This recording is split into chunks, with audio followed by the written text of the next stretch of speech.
الفل على كل مشاهدي ومتابعي منصة 24 ساعة رياضة في كل مكان، واهلا بيكم في لايف ولقاء جديد بنكون معاكم فيه متابعين لكل اخبار كرة القدم العالمية. وطبعا ما كانش عندنا شك ان الاسود هتكون في يومها، ما كانش عندنا شك ان منتخب المغرب رابع العالم هيكون في اتم الاستعداد لمواجهة صعبة، لمواجهة البرازيل المصنف الاول عالميا، البرازيل اللي بتمثل حاليا او اللي بتحاول تفوق منذ كاس العالم الاخير في قطر والاداء المخيب، واقالت مديرها الفني تيتي وجابت مدير فني مؤقت. ولكن النهارده في يوم الاحتفال برابع العالم، في تيفو الاسود والاسد الافريقي المتوج على عرش الكره العالميه، دخلت المنتخب المغربي واحتفال الجماهير في ملعب ابن بطوطه بطنجه فكرتني بما حدث في الارجنتين. زي ما الارجنتين بتمر بحاله زهو وفخر بتتويجها بكاس العالم، احنا كمان في المنطقه العربيه بنمر بحاله زهو وفخر بكتيبه وليد الركراكي، اللي بتاكد ان ما حدث في مونديال العالم في قطر ما الا تاكيد على الهيمنه والصحوه المغربيه في كره القدم. لان لما تكسب المصنف الاول عالميا في اول مباراه وديه بعد كاس العالم وفين في طنجه وتعمل اداء عليه، ده المكسب الاول تاريخيا للاسود على منتخب البرازيل. وليد الركراكي تقريبا كسر كل العقد اللي عندنا كعرب. تقريبا منتخب المغرب يسير في طريق بناء منتخب قادر على المنافسه على كل البطولات. هقول لك حاجه حلوه قوي، منتخب البرازيل ده كانوا مرشحين يكون بطل العالم، وانا كنت باكد لك ان لو منتخب البرازيل عدى من كرواتيا كان هيبقى مرشح ان هو يكون بطل العالم. النهارده المنتخب المغربي لسه في اجواء المونديال، لسه في اجواء روح الفريق الواحده، لسه في اجواء المنافسه على الالقاب، لسه بيستثمروا نجاحات بطولة العالم في قطر وبيبرهنوا انهم منتخب يجيد ملاعبة الكبار، بل هو منتخب من الكبار. النهاردة البرازيل كانت خايفة، النهاردة البرازيل هي اللي بتجري وراء التعادل، النهاردة البرازيل بتتأخر مرة وما بتقدرش تعمل صح. واحنا بنشوف النهاردة نور الدين مرابط وسفيان بوفال والكتيبة المتألقة بتقدر تفرض اسلوبها على فينيسيوس، على نجوم منتخب البرازيل، على كاسيميرو. حتى وان كان البرازيل عندها 5 كؤوس عالم، ولكن لما تيجي تلاعب منتخب المغرب لازم تعمل له مليون حساب. وانا مشفق على المنتخبات الافريقيه فيما هو قادم، لان منتخب المغرب كواليتي عالي قوي، بسم الله ما شاء الله، منتخب جيد لاقصى درجه، البديل جيد، الاساسي جيد، مدير فني قدير. وليد الركراكي جوارديولا العرب. ممكن نكون نختلف نتفق على اي مدير فني، ولكن لازم نتفق على ان وليد الركراكي قائد نهضة المدربين العرب في كرة القدم الافريقية، قائد نهضة المغرب الحديثة. المغرب حاليا يا جماعة كسب اسبانيا في المونديال، كسب البرتغال في المونديال، وحاليا بيكسب اسبانيا في مباراه وديه. في مباراه وديه ممكن واحد يقول لك دي مباراه وديه يا عم، اقول له لا، دي بين المصنف الاول على العالم. البرازيل هي المصنف الاول عالميا، فلما تكسبها في مباراه وديه رسميه تحت اجنده الفيفا بتعمل ايه في رسايلك؟ بتدي رسايل ايه لكل العالم اللي بقوا مهتمين باخبار المغرب؟ ما طبيعي البرتغاليين يهتموا باخبار المغرب، ما المغرب طلعت البرتغال. طبيعي الاسبان يهتموا باخبار المغرب، ده بحكم الجيره اولا، وثانيا بحكم ان المغرب طلعت اسبانيا. طبيعي فرنسا تهتم باخبار المغرب، وطبيعي احنا نكون مستمرين في حاله الفخر المغربي. فخر المغرب يا جدعان، برازيل افريقيا. انا النهارده عجبني قوي دخلة الجمهور في استاد ابن بطوطه، عجبني قوي ملعب ابن بطوطه في طنجه، عجبني قوي الجمهور وحاله الالتفاف وحاله النشيد الملكي المغربي وهو بيتغنى. حاله من الفخر، حاله من الزهو، حاله من الزهو العربي الافريقي. المغرب بتعلي سقف طموحاتنا، المغرب هتصعبها جدا على المنتخبات الافريقيه وخصوصا منتخباتنا العربيه. انا عاجبني وليد الركراكي، عاجبني قوي، اثبت كلمته لما قال ان الرابع العالم كبرياء واننا لا نخشى اي خصم. النهارده بيثبت كلمته، بيحققها في مباراه جديه جدا من رجاله المغرب، جديه جدا. احنا بنشوف عبد الصمد الزلزولي اللي كان بيلعب في برشلونه وهو بيأدي، اكن اللعيبه بتندمج بسرعه مع فكر وليد الركراكي. اللعيبه الجديده ما بتلاقيش صعوبه انها تدخل. النهارده بنشوف عبد الحميد الصبيري وتألقه في كاس العالم، بيتألق النهارده وبيحسم مباراه مهمه جدا، ده فوز تاريخي اول لمنتخب المغرب على البرازيل. قلنا ان هم اتقابلوا قبل كده مرتين، مباراه وديه وانتهت بفوز المنتخب البرازيلي بهدفين مقابل لا شيء، ومباراه في مونديال 98 وانتهت برضه بفوز المنتخب البرازيلي بثلاثيه مقابل لا شيء. لكن النهارده رفاق فينيسيوس ينحازون او ينحنون امام كبرياء المنتخب المغربي، ينحنون في ملعب ابن بطوطه في طنجه، يبقوا تحت رحمه عمالقه افريقيا. المغرب لازما يتدرس كظاهره. ازاي وصلوا لحاله النجاح دي؟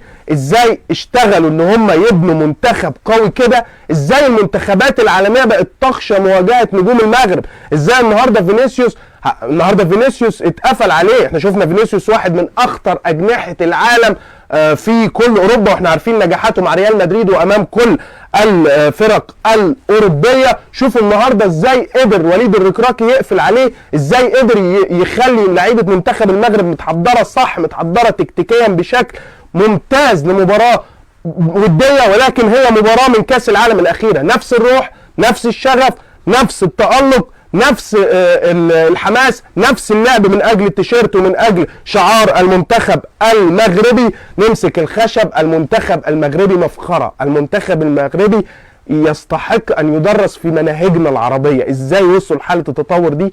ازاي قدروا يعملوا من لعيبة محترفة في الخارج تندمج مع شعاراتها الوطنية، تعمل نجاحات، تعمل اسطول. احنا بنتكلم حاليا المغرب بيكسب المصنف الاول عالميا، البرازيل تعاني امام المغرب في استاد ابن بطوطه. عناوين صحفيه هتظهر بكره في الميديا العالميه هتخلينا فخورين. هي سهره رمضانيه وكل عام وانتم طيبين ورمضان كريم عليكم في كل الوطن العربي، ولكن المغرب كأنه رجعنا لكاس العالم الأخيرة، كأنه رجعنا لما حدث في قطر. أكد لنا إن في شغل وجهد من الجماعة الملكية لكرة القدم لبناء منتخب مغربي قادر على المنافسة على كل البطولات، مش أفريقيا بس، ده احنا عايزين ننافس على كاس العالم.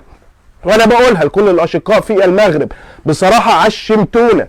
كاس العالم القادم لسه بدري عليه في 2026 في أمريكا وكندا والمكسيك، ولكن هيتأهل من قارة أفريقيا تقريبا 9 منتخبات، يعني بالتأكيد منتخب المغرب ضامن مركزه.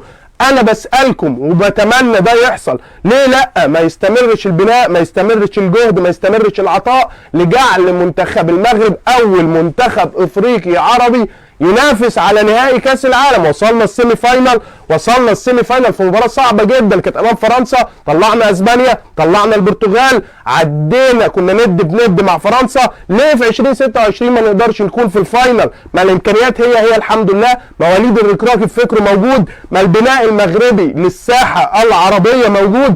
احنا بنتكلم عن منتخب مفخرة العرب، يعني فخر العرب. احنا كنا بنقولها على لاعبين، لا نوقف الكلمة دي ونقولها على منتخب المغرب، المنتخب الأكثر تنظيما في منتخباتنا العربية. ناس شغالة صح، السيد فوزي لقجع شغال عشان يعمل منتخب قادر على انه يكون منافس للبرازيل، للأرجنتين، لفرنسا، للبرتغال. متخيلين الأسامي اللي أنا بقولها دي؟ كنا في يوم من الايام هنطلع ان احنا نقول او نتكلم عن منتخب بينافس البرازيل وبيكسب البرازيل، والبرازيل هي اللي بتجري عشان تتعادل مع المغرب. كنا ممكن نطلع نتكلم عن حلم ان منتخب عربي ينافس على كاس العالم. كنا ممكن نطلع نتكلم عن منتخب عربي قادر انه في يوم من الايام يرفع سقف طموحاتنا ويخلينا نحلم ان احنا نكون في رياده الكره العالميه. واحد هيقول لي دول لعيبه محترفين في اوروبا، هقول له لا، الانتماء للوطن ظاهر، الانتماء حب المغرب ظاهر. اللعيبه اللي مختلفه في الاراء انها تكون مزدوج الجنسيه ولا لا، اعتقد هيراجعوا امورهم. يعني ابراهيم دياز وبعض اللاعبين اللي محتارين ما بين الانضمام لمنتخب المغرب او الانضمام لمنتخبات اوروبيه، اعتقد حان وقت ان انت تراجع نفسك، لان منتخب المغرب يستحق انك تكون ضمن فيه. اي حد يتمنى يكون عضو في المنتخب المغربي، اي حد يتمنى يكون نجم في المنتخب المغربي. انت بتتكلم عن منتخب رايح في حتة تانية، منتخب بيحلموا، منتخب شايف ان هو ممكن يكون في مصاف الاربعه الكبار، مش بس في كاس العالم، ده في الفترات اللي جايه. خلاص اجندة مباريات بتبدا صعبه جدا، بتبدا مع البرازيل. شوف التحدي كمان، وليد الركراكي قال للجماعه الملكيه هاتوا لي المصنف الاول عالميا نلعبه. البرازيل، وكانه بيقول للاعيبته تعالوا نقول للميديا العالميه ان احنا كنا في قطر بنقدم لكم المنتخب المغربي. لسه البرهنه على قدره المنتخب المغربي على المنافسه، وقدره المنتخب المغربي باذن الله على الوصول لفاينل كاس العالم. واحد هيقول لي انت بتحلم، اقول له يا عم سيبنا نحلم، ما المنتخب المغربي اهو ند الند مع كل المنتخبات الكبيره. ما البرازيل بتعاني لحد الدقيقه 95 امام المغرب، ما المغرب قادر على الذهاب الى ابعد نقطه في مونديال قطر. ليه لا ما نكونش في يوم من الايام بنقرا خبر ان منتخبنا العربي المغربي بطلا لكاس العالم في 2026؟ ليه لا ما نشوفش منتخب المغرب رافع كأس العالم؟ وايه المانع؟ ما هو في اثباتات، في كوادر عربيه بمدير فني عربي، بمدير فني قادر على اثبات ان المدير الفني العربي في احسن حال، بس اديله الامكانيات، بس ادعمه بدعم كامل من الجماعه الملكيه المغربيه. اعمل له مباريات، اعمل له اجنده، اعمل له حاله، اعمل له اثبات ان منتخب المغرب قادر يا جماعه. انا بقول لكم احنا ارتبطنا وجدانيا هنا في مصر من القاهره بمنتخب المغرب فيما حدث في قطر، ولكن احنا مش قادرين ننفصل عن المنتخب المغربي منذ ما حدث في قطر. خلاص بقى منتخبنا الثاني، وانا بقول هو منتخب العرب الاول، لان مفيش منتخب عربي يقدر يعمل الانجازات دي، ومفيش منتخب افريقي يقدر يعمل الانجازات دي. ففخر القاره، فخر المنطقه، المنتخب القادر على الذهاب باملنا واحلامنا. انا بتكلم عن لعيبه في اوروبا هيبتدي الكلام عليها في الفتره القادمه بشكل وارقام عاليه جدا. يعني عز الدين اناحي وكذا لاعب هيتم الخناق عليهم من الانديه الاوروبيه، وحاليا بيتكلم عمالقه اوروبا عن النجوم كلهم بتوع منتخب المغرب، لعيبه واثقه في نفسها. ياسين بونو ممكن الناس تقول لك الهدف بتاع كاسيميرو خطا منه، ولكن ياما تالق الاسد المغربي ياسين بونو، ياما كان ياسين بونو حامي عرين وسبب من اسباب نجاحات المنتخب المغربي الشقيق.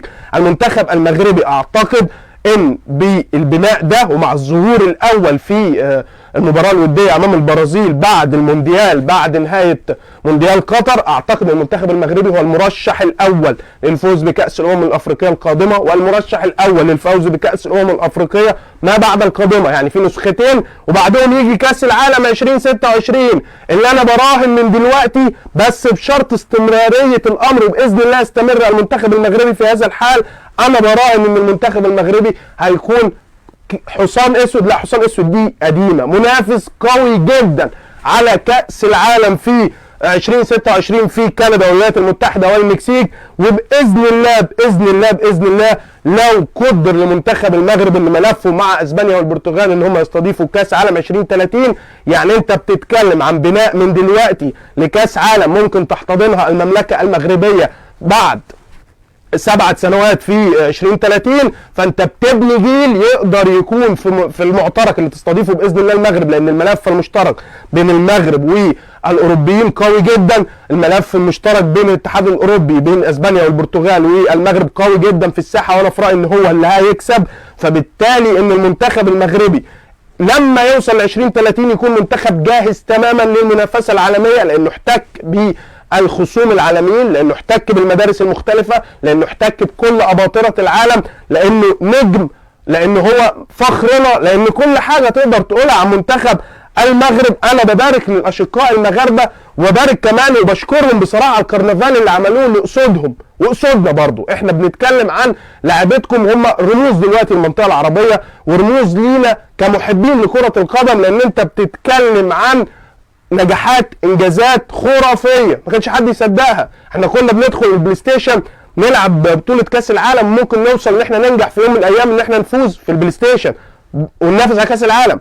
ده شفناه حقيقه في قطر وشفناه حقيقه دلوقتي. انا بصراحه لما بتفرج على ماتش البرازيل والمغرب قلت باذن الله منتخب المغربي يكسب، لكن بالاداء ده بالروح دي بالروعه دي بسم الله ما شاء الله نمسك الخشب. منتخب يدعو للتفاؤل، منتخب يدعو للفخر، منتخب الزهو والفخر والامتنان. انا بشكر، انا واحد من ضمن، يعني انا من ضمن العرب ملايين العرب بشكر المغرب اللي ارتبطنا بيها وجدانيا. انا هقولها وافضل اقولها، والاشقاء في المغرب يعني منورينا في اللايف. انا ممتن لما يقدمه وليد الركراكي وكتيبته، انا فخور بما يقدمه وليد الركراكي وكتيبته.